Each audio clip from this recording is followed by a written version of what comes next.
I perfected the art of living two lives. Sunday mornings, I'd sit in church next to my wife, nodding at the sermon, shaking hands during fellowship. Everyone saw the good husband, the reliable guy, the man with his life together. But late at night, when she was asleep, I'd slip downstairs to my computer. Hours would disappear into a world I hated myself for needing. I'd delete the history, clear the browser, and crawl back into bed next to the woman I was betraying every single day. If you really knew me, you wouldn't love me. The thought haunted me constantly. If my wife really knew me, if my friends really knew me, if God really knew me. But of course, He did know me. That's what made it worse. God knew exactly who I was, what I did in the dark, how many times I'd promised to change and failed. The shame felt like lead in my chest. I'd prayed desperate prayers. God, I'm sorry, help me stop. But they felt hollow, bouncing off the ceiling. What was the point? He already knew I'd be back tomorrow night making the same choices. The night it all fell apart, I thought she was at book club.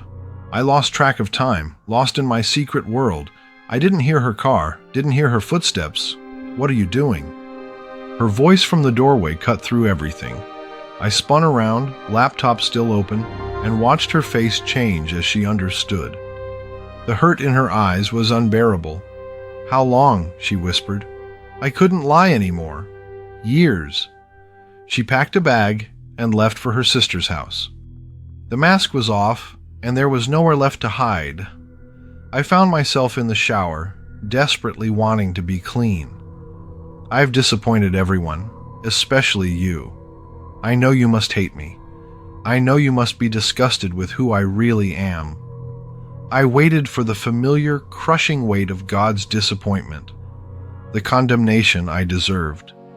But something else came instead. In that moment of complete exposure, when all my masks were gone and I had nothing left to lose, I felt love. Not the angry, disappointed God I'd imagined, but a presence that felt like someone who had been waiting patiently for me to stop pretending. I see you, seemed to whisper through my heart. The real you. The one you've been so afraid to show anyone. And I love this version too. I couldn't understand it. How can you love me knowing what I've done? The answer didn't come in words, but in a deep knowing that settled into my bones. How could I not? You're mine. You always have been.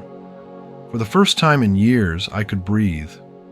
The God I'd been terrified of, the one keeping score, shaking his head in disgust. That God had never existed.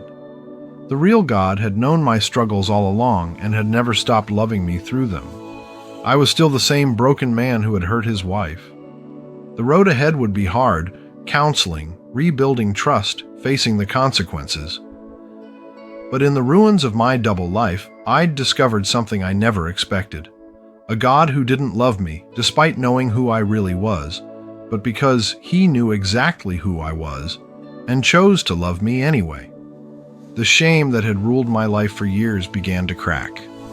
Maybe, just maybe, if God could love me knowing everything, there was hope for everyone else too. Maybe it is possible to live a shame-free life.